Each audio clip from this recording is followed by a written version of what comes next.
ketemu lagi. Mari kita akan membuka di dalam Alkitab kita, yaitu Lukas pasal 22. Injil Lukas pasal 22.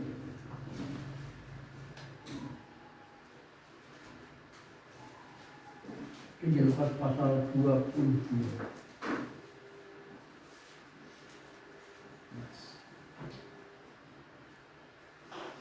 Mulai ayat 54 sampai ayat 62. Lukas pasal 22 ayat 54 sampai ayat 62.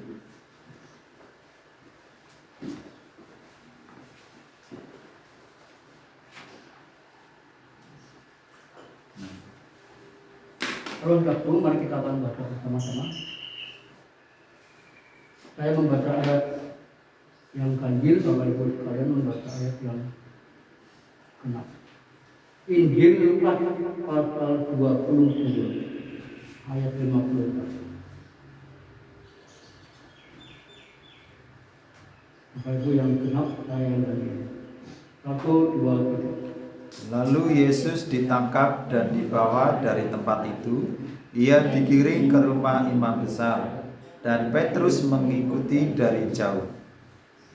Di tengah-tengah halaman rumah itu, orang memasang api, dan mereka duduk mengelilinginya.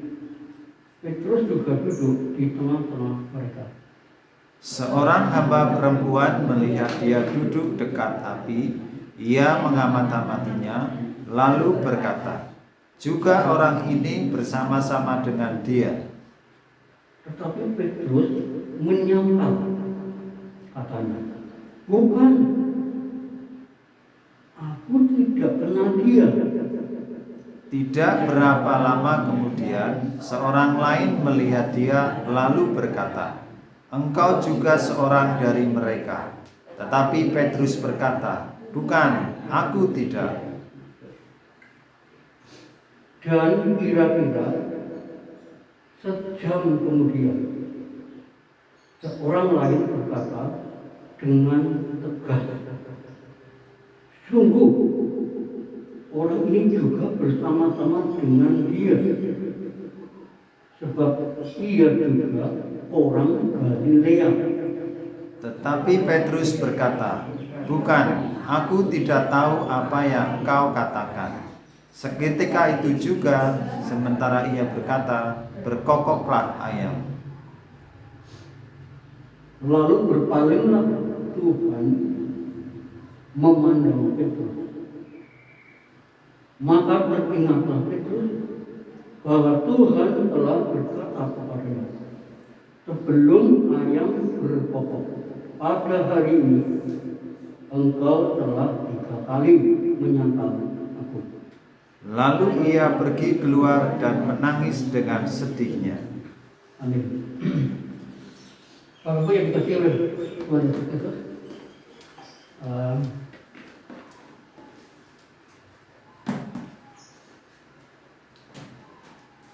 orang yang sedang jatuh cinta, di sini tidak ada. Orang yang sedang jatuh cinta itu begitu. Jadi ada tidak tahu ini pepatah atau apa. Cinta itu datangnya dari mata turun ke hati. Itu ada yang mengatakan seperti itu ya. Tapi itu penjelasan sepintas itu. Dan itu kata-kata itu juga beralasan karena dua orang yang beda jenisnya, laki-laki dan perempuan, kalau mereka itu saling tatap-tatapan, ini anak-anak muda menurutnya yang sedang jatuh cinta. Nah itu jadi dari tatapan matanya gitu, lalu turun ke hatinya, lalu kemudian terjadilah semacam cinta gitu ya. Meski yang pertama kali yang terjadi itu tatap-tatapan, ketemu saling tatap-tatapan, walaupun malu-malu itu ya. Lalu itu terus berproses itu. Lalu kemudian turun ke hati, kok ini kok bagus ya, kok ini kok menarik ya, itu sampai turun ke hatinya, dan lalu akhirnya harus dia simpan di hatinya dan tunggu waktu yang tepat. Lalu suatu saat ada istilah anak muda itu, kapan saya menembak dia ya, kapan saya nembak dia ya, artinya saya akan mengatakan kepada dia, aku cinta padamu. Tapi sebenarnya itu secara ilmiah juga bisa dijelaskan bahwa itu proses secara ilmiah itu ada.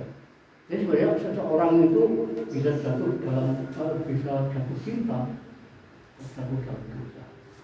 jatuh cinta itu sebenarnya melibatkan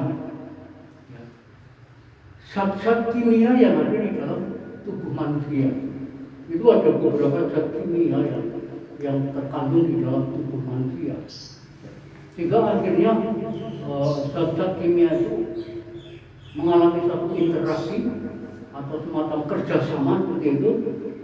Lalu akhirnya yang kalau yang namanya orang jatuh cinta kan ada senangnya ya kan, senang campur perasaannya, ada senang, ada tapi jantungnya sedikit, tapi senang juga gitu. Lalu kemudian ada rasa khawatir juga, was-was. Aduh nanti kalau aku diputus, kalau aku sudah gimana gitu. Jadi perasaannya campur. Jadi itu campuran dari perasaan-perasaan. Zat-zat kimia yang ada dalam tubuh manusia itu yang berinteraksi bersama. Salah satunya adalah hormon hipotalamia. Itu ada. Itu banyak hormon-hormon di situ. Sehingga menimbulkan cinta kasih. Kami Bapak Ibu yang namanya cinta kasih anak muda atau Bapak Ibu dulu sebelum menikah itu saling berkasih kasihan dengan pasangan Bapak Ibu.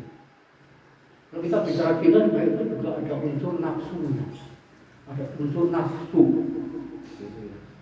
ada unsur nafsu. Walaupun itu semua dikasih oleh Tuhan, itu kasih karunia Tuhan, itu anugerah Tuhan juga. Tapi kalau nafsu itu bisa dikendalikan itu bagus, tapi yang tidak itu yang tidak boleh. Sehingga dengan cinta itu menghasilkan satu hubungan, satu kerjasama yang baik antara satu pasangan itu. Nah Bapak Ibu, pagi ini kita akan melihat bukan cinta yang seperti anak muda itu, tetapi kita melihat cinta Yesus itu, cinta Yesus, cintanya Yesus kepada manusia. Nah, bagaimana Yesus itu menunjukkan cintanya kepada manusia? Kalau tadi itu cinta manusia dengan manusia. Nah, sekarang kita akan melihat cinta Yesus kepada manusia. Nah, kita akan melihat. Sebab itu pagi ini saya akan memberi judul Tatapan Mata Yesus. Saya mengambil judul itu dari ayat 61. Lalu berpalinglah Tuhan memandang Petrus. Lalu berpalinglah Tuhan memandang Petrus. Maka teringatlah Petrus bahwa Tuhan telah berkata kepadanya,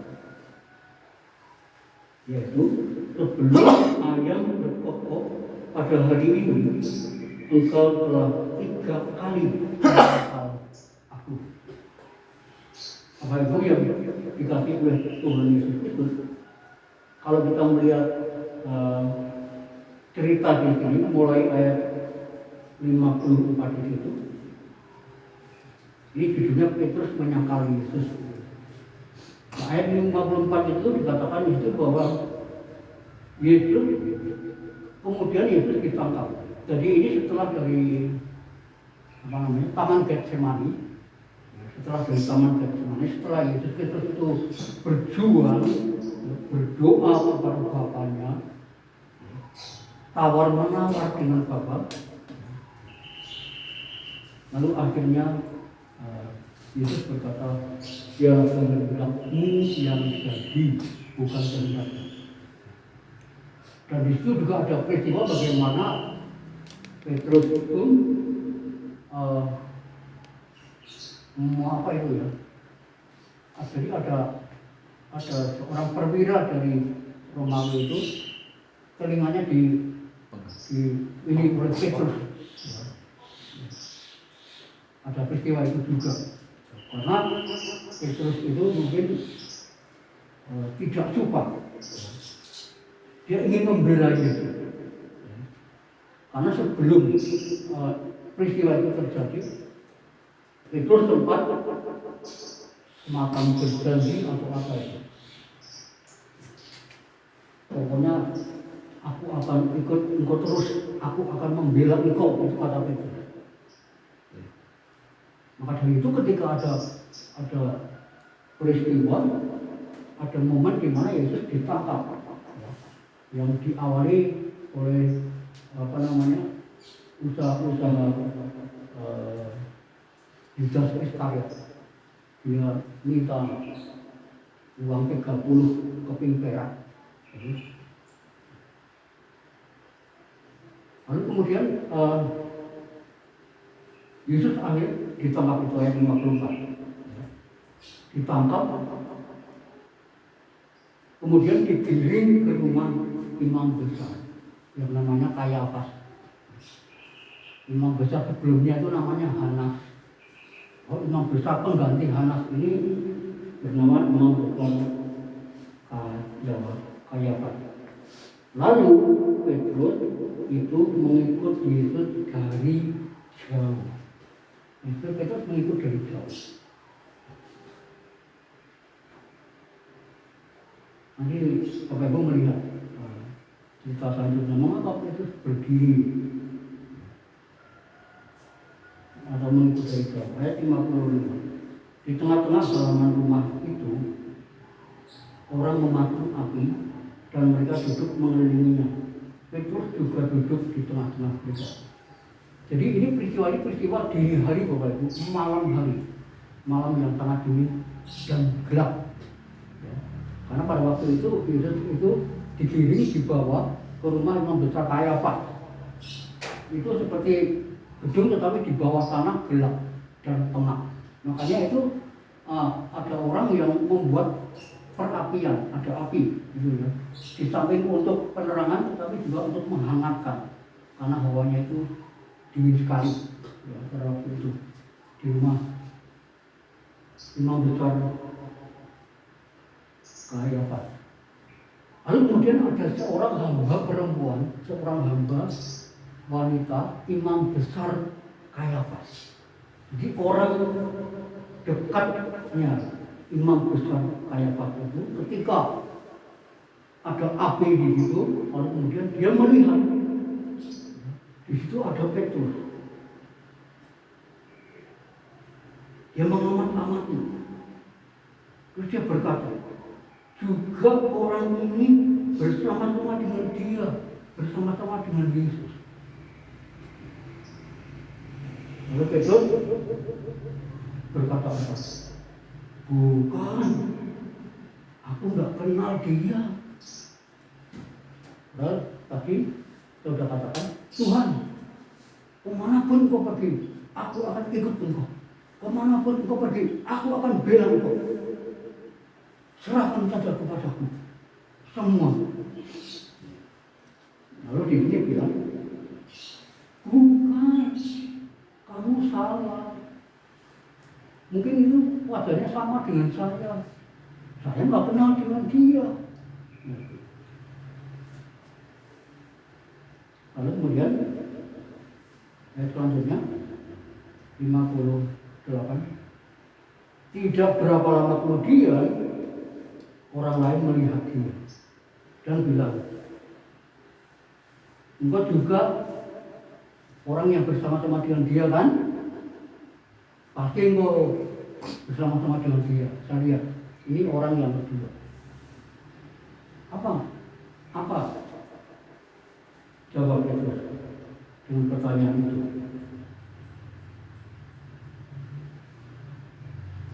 Ayat yang ke-58.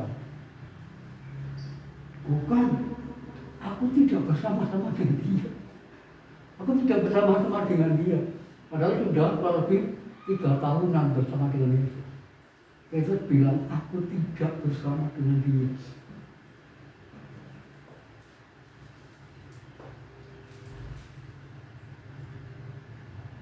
Lalu ayat 59. Ini 1 jam kemudian, jadi 1 jam setelah Petrus berkata, aku tidak bersama-sama dengan dia. 1 jam kemudian, ada orang yang ketiga berkata dengan sangat tegas sekali. Sungguh, ya dimulai dengan kata sungguh, nyurang lombok, nyurang pangling, wong kiye sing bareng-bareng Gusti Yesus. Sebab saya melihat logatmu berbicara itu adalah logat orang Galilea. Ini tegas sekali. Wah, sudah terpojok itu. Karena logat Petrus kan, Petrus orang Galilea, jadi kelihatan logat ngomongnya kelihatan. Kayak orang Batak itu kalau ngomong kan kelihatan, orang Madura kelihatan, orang Solo kelihatan, logatnya itu. Apa jawab Petrus?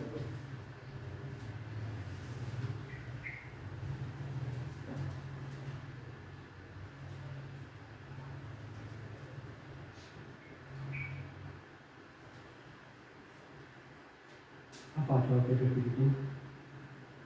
Bukan, aku tidak tahu apa yang kamu omongkan.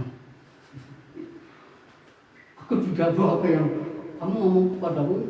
Aku juga tahu apa maksudmu itu. Yang kamu omongkan itu, aku nggak tahu.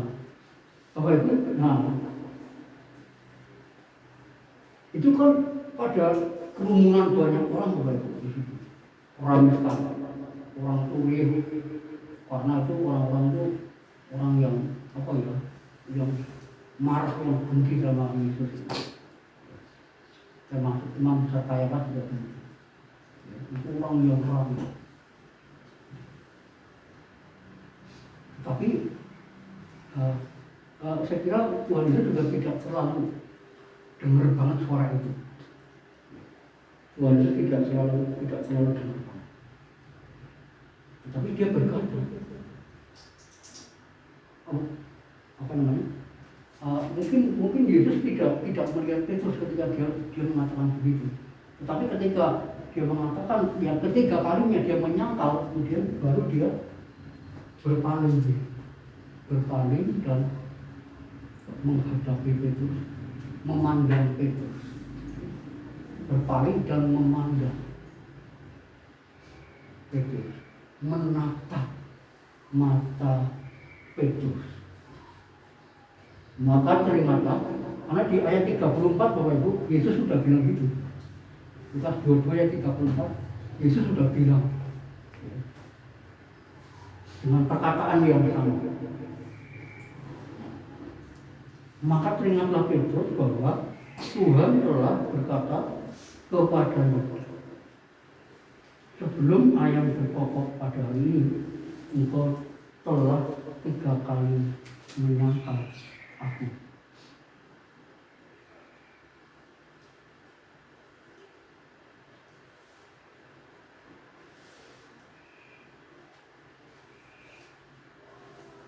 ayat 34. Tetapi Yesus berkata, aku berkata kepadamu, Petrus, hari ini ayam tidak akan berkokok sebelum engkau 3 kali menyangkali bahwa engkau mengenal aku. Jadi Tuhan Yesus itu sudah mengatakan lebih dulu kepada Petrus ya, tentang Petrus ini yang menyangkal aku. Nah, Bapak Ibu yang dikasihi oleh Tuhan Yesus, mari kita belajar bersama-sama ya, dalam hal ini. Ya. Tatapan mata Yesus.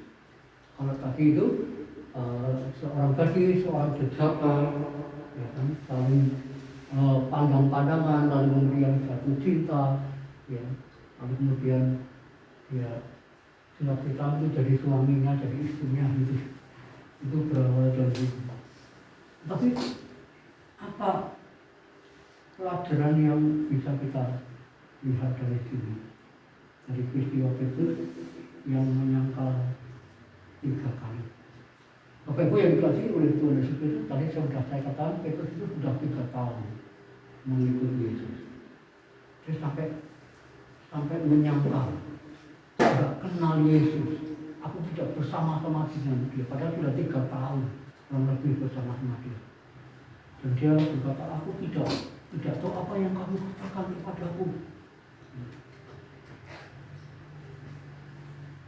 Bapak-Bapak yang dikasihi oleh Tuhan Yesus Kristus, kalau kita melihat sebelumnya juga Matius pasal 18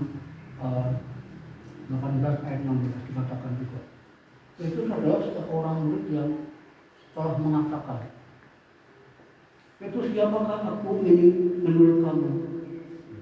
Petrus berkata, engkau adalah Mesias, anak Allah yang hidup. Yesus bilang, itu bukan manusia yang mengatakan, tetapi itu Allah. Artinya apa? Petrus itu adalah orang murid yang luar biasa. Dia sudah mengalami semacam perjumpaan dengan Tuhan secara pribadi. Dia itu tahu betul, dia itu mengenal betul siapa itu Mesias. Siapa itu Mesias. Kenapa itu? Yesus itu sudah mengatakan bahwa Petrus sudah mengatakan bahwa Yesus itu Mesias. Dia sudah kenal. Tetapi dia itu kenal Mesias itu adalah Mesias yang akan membebaskan orang Israel dari penjajahan Romawi. Itu yang diharapkan oleh Petrus.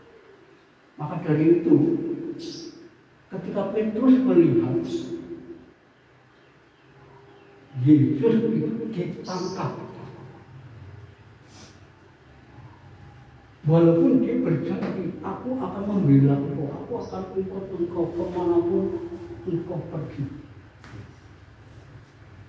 Tetapi yang satu ini, yang dia harapkan itu adalah Yesus itu akan memberikan kemerdekaan secara fisik, memberikan kemerdekaan secara politik. Sehingga apa yang terjadi dalam diri Petrus ini, dia secara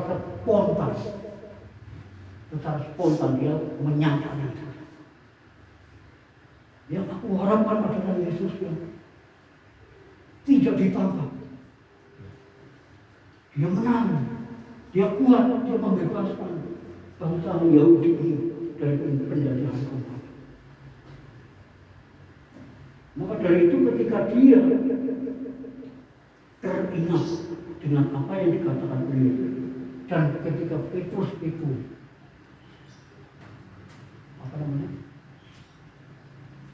berkontak dengan mata Yesus. Jadi Yesus menatap dan Petrus juga menatap.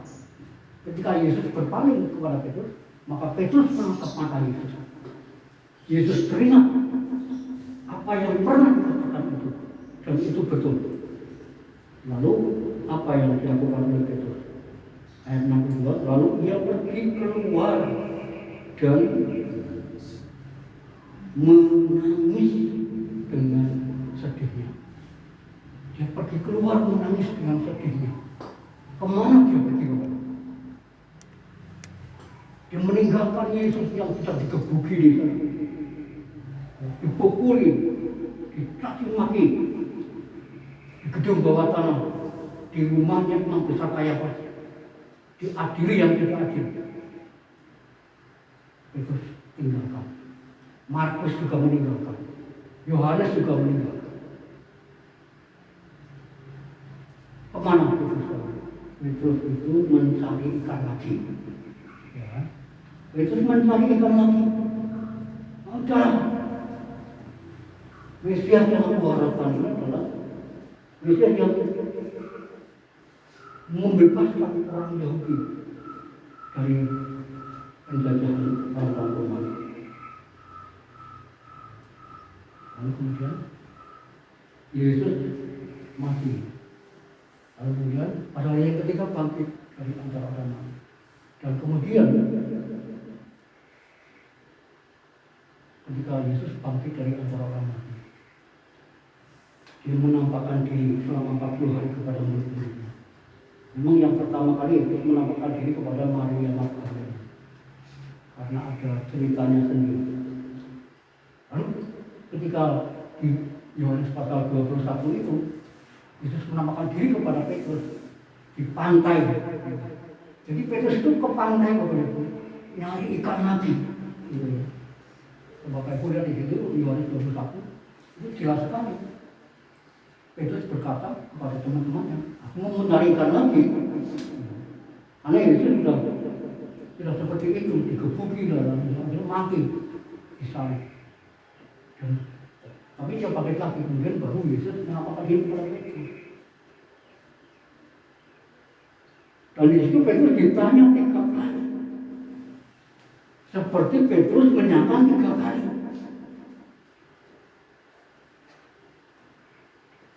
Yohanes pasal 21. Ayat 15.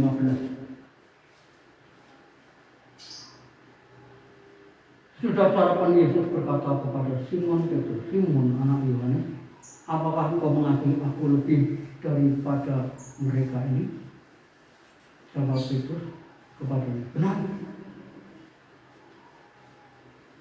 Benar Tuhan, engkau tahu bahwa aku mengasihi engkau. Kata Yesus kepadanya, gembalakanlah domba-domba. Kata Yesus kepadanya untuk kedua kalinya, Simon anak Yohanes, apakah engkau mengasihi aku? Jawab Petrus kepadanya, benar Tuhan, engkau tahu bahwa aku mengasihi engkau. Kata Yesus kepadanya, gembalakanlah domba-domba. Kata Yesus kepadanya untuk ketiga kalinya, Simon anak Yohanes, apakah engkau mengasihi aku? Maka sedih hati Petrus karena Yesus berkata untuk ketiga kalinya. Petrus menyangkal 3 kali, lalu kemudian Yesus menampakkan diri kepada Petrus dan dia bertanya, Petrus, apakah engkau mengasihi aku? 3 kali. Lalu Yesus berkata, gembalakanlah domba-domba. Bapak Ibu yang dikasihi oleh Tuhan Yesus Kristus, arti daripada tatapan mata Yesus kepada mata Petrus, tatapan matanya adalah tatapan yang penuh kasih dan pengampunan. Artinya Yesus itu mengasihi Petrus, mengampuni Petrus walaupun Petrus sudah tadi itu, aku nggak kenal dia loh. Ini bedanya kasih Tuhan dengan cinta yang tadi di awal saya sampaikan. Bapak, ketika Tuhan Yesus itu menatap wajah dan mata Petrus itu yang dilihat oleh Petrus itu sebenarnya getaran kasihnya yang luar biasa. Getaran kasih Yesus yang luar biasa. Kasih Allah Bapa yang luar biasa. Seperti seorang ayah yang menunggu anak bungsunya pergi menghabiskan harta karun yang dia minta dari ayahnya, menjual warisan. Bapaknya begitu menanti dengan setia, menyediakan pengampunan begitu luas. Setiap hari menunggu, tidak kenal lelah, tidak putus asa. Dia tunggu terus anaknya. Kalau suatu saat tibalah, anaknya itu datang dan pulang ke rumah dan minta ampun. Bapak, aku sudah berdosa di hadapan-Mu. Aku sudah berdosa di hadapan Saudara. Aku tidak layak lagi datang kepada Bapak.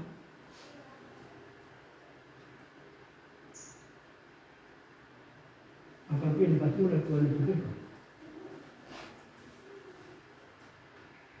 Silakan Bapak Ibu bertanya kepada diri sendiri.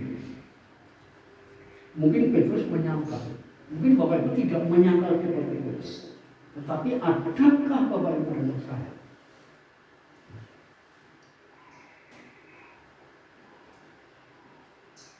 harus menatap tatapan Yesus ketika Bapak Ibu dan saya melakukan sesuatu yang tidak sesuai dengan kehendak Tuhan? Maksud saya, mari kita belajar setelah ini, mari kita belajar. Setiap kali Bapak Ibu dan saya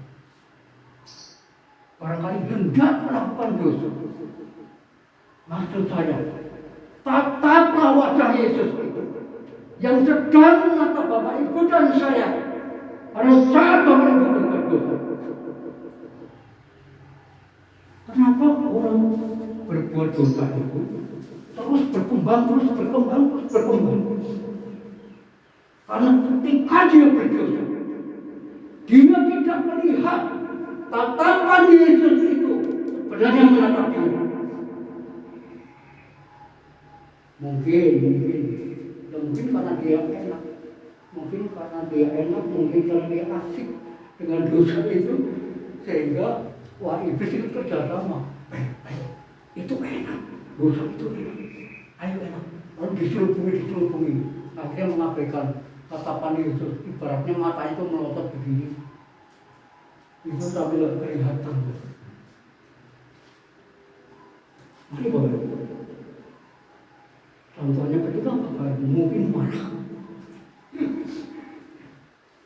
Ketika Bapak Ibu marah, mari minta Roh Kudus supaya bawa untuk bisa menatap wajah Tuhan yang sedang menatap kita.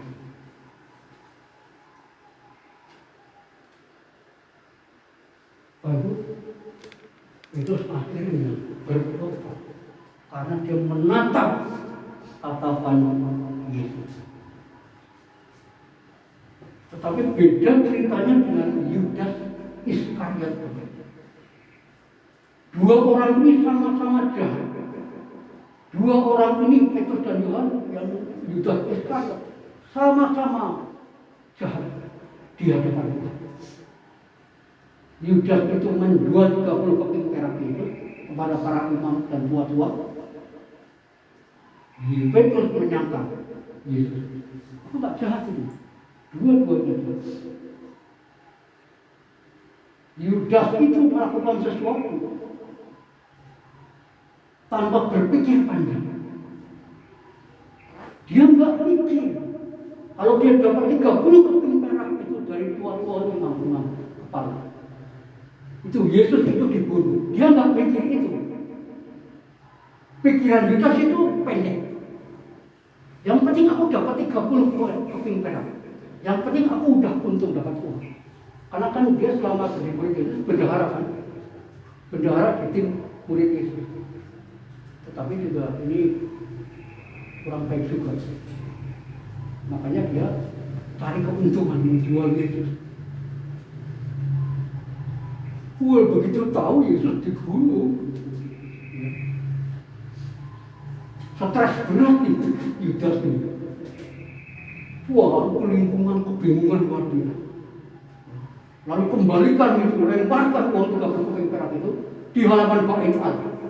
Imam-imam kepala ya, itu di tangan, ya sudah. Ini Yesus sudah di tanganku. Itu uang nggak layak lagi itu. Bingung lagi Yudas Bapak Ibu. Lalu nggak pikir panjang lagi. Dia nggak menatap pada Yesus yang sedang menatap dia. Nggak pikir panjang. Dia bunuh diri. Nah, ini bedanya Yudas dengan Petrus.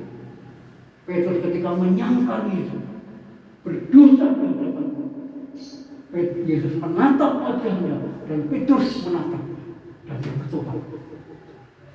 Walaupun tidak langsung tobat, tapi ketika Yesus menampakkan diri, baru dia bertobat.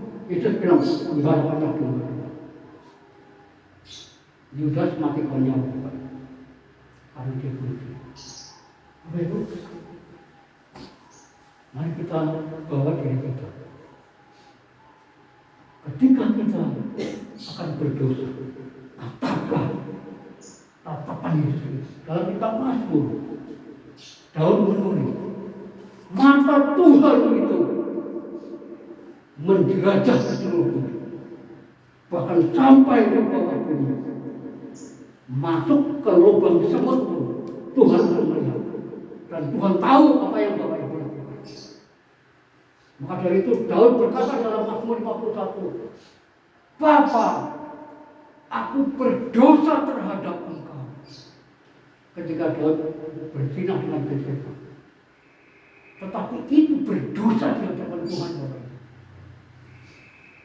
kalau kita berdosa dalam kehidupan kita, kita juga berdosa terhadap Tuhan. Bertobat.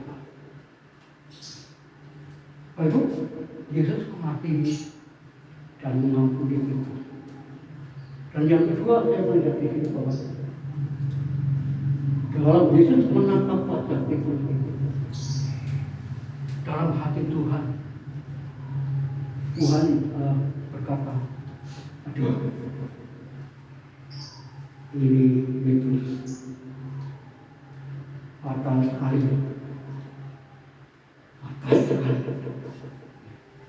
fatal sekali. Apa yang dikatakan Tuhan itu? Tetapi walaupun Yesus berpikir ini Petrus ini fatal sekali kejatuhannya, tetapi Yesus masih punya harapan. Karena Petrus itu akan dijadikan sebagai seorang pemimpin ke depan.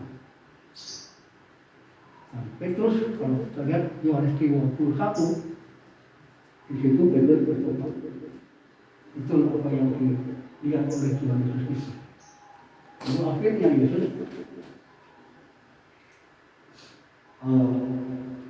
terus membimbing dia, sehingga akhirnya Petrus itu bertobat. Petrus itu memulai dengan baik,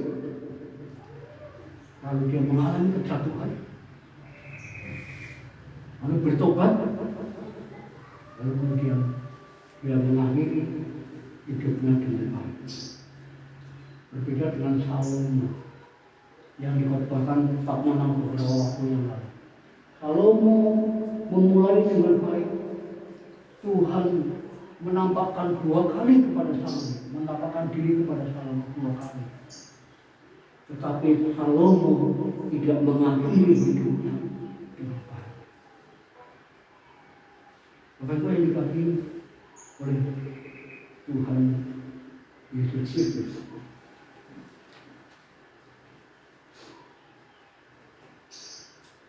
Jadi betapa seriusnya kesalahan yang dilakukan oleh Petrus. Tetapi bukan berarti Petrus itu tidak punya pengharapan.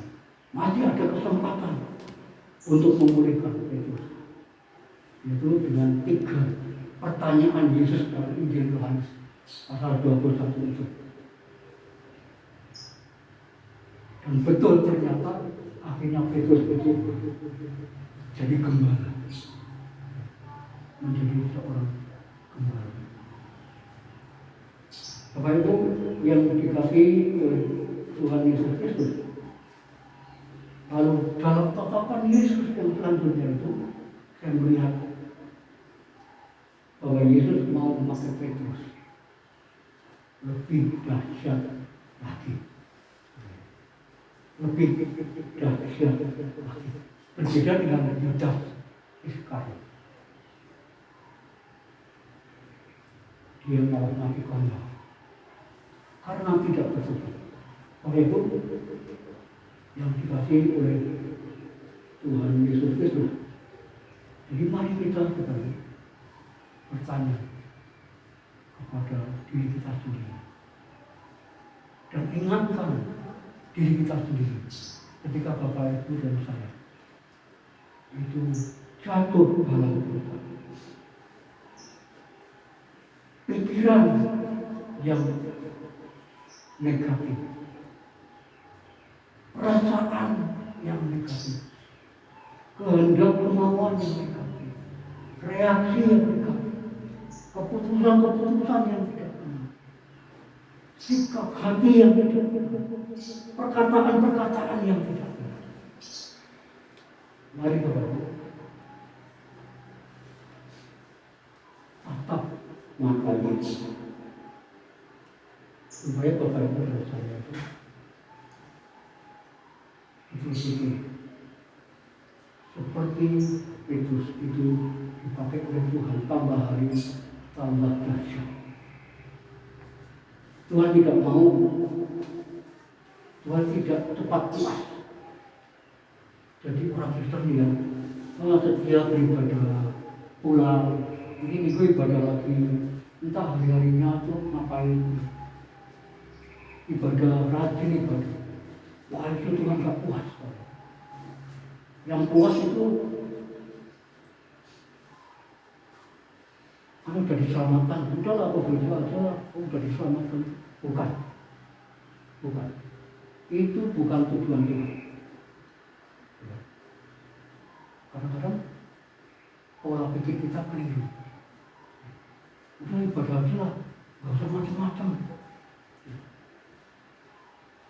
Tuhan tidak begitu. Tuhan tidak puas hanya dengan ibadah. Tetapi mari kita bersama-sama dalam perancangan Tuhan yang besar, memberitakan Injil Kerajaan Allah, supaya sampai kepada bangsa-bangsa. Baru kemudian Tuhan datang yang kedua kali. Bapak Ibu, Tuhan datang yang kedua kali itu bukan karena dunia ini sudah hancur, jahat, banyak orang yang berbuat jahat. Enggak. Bukan seperti air bah dulu waktu zaman dulu. Itu memang jahatnya luar biasa. Orang hanya makan minum pekerjaannya, orang hanya kawin mengawinkan. Itu zaman dulu. Gak peduli dengan Tuhan.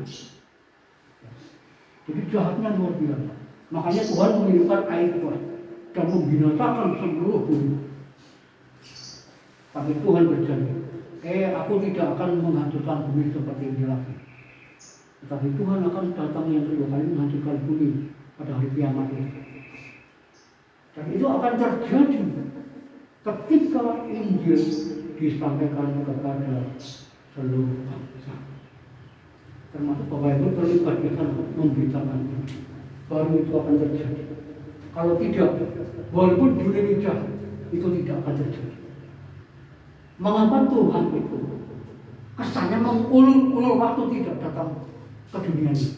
Hari kiamat itu tidak datang-datang. Dari zaman perjanjian lama. Karena Tuhan merindukan supaya banyak orang percaya kepada Tuhan. Dan bukannya orang yang berdosa. Jadi orang berdosa bertobat kepada itu. Maka Tuhan akan datang. Itu salah satu contoh supaya kita dipakai Tuhan lebih dahsyat lagi. Jangan puas hanya dengan ke gereja. Betul Mas Ibu. Kemarin hari Jumat Pak John itu renungannya luar biasa. Menceritakan Hana dan Simeon. Sudah lanjut umurnya 84 tahun. Tiap hari ke bait suci. Menunggu Mesias lahir, Yesus lahir. Tengok-tengok. Ketika Yesus lahir, bayinya dibawa ke bait suci. Lalu Simeon datang. Oh puji Tuhan, ini yang aku tunggu-tunggu selama ini. Aku sudah ketemu. Lalu itu Simeon memberkati bayi Yesus. Dan Simeon berkata, oh aku sekarang sudah bisa kembali ke rumah Bapa. Aku sekarang siap untuk mati karena aku sudah ketemu dengan Yesus. Bapak Ibu, tidak ada panas. Simeon itu dan Hana setia menurut. Tidak ada alasan. Maju terus. Karena apa? Ya, karena itu Tuhan rindu supaya kita itu lebih dahsyat lagi. Bukan hanya untuk orang muda-muda Tuhan mau pakai. Orang yang sudah lanjut pun juga Tuhan bisa pakai. Kayak Simeon dan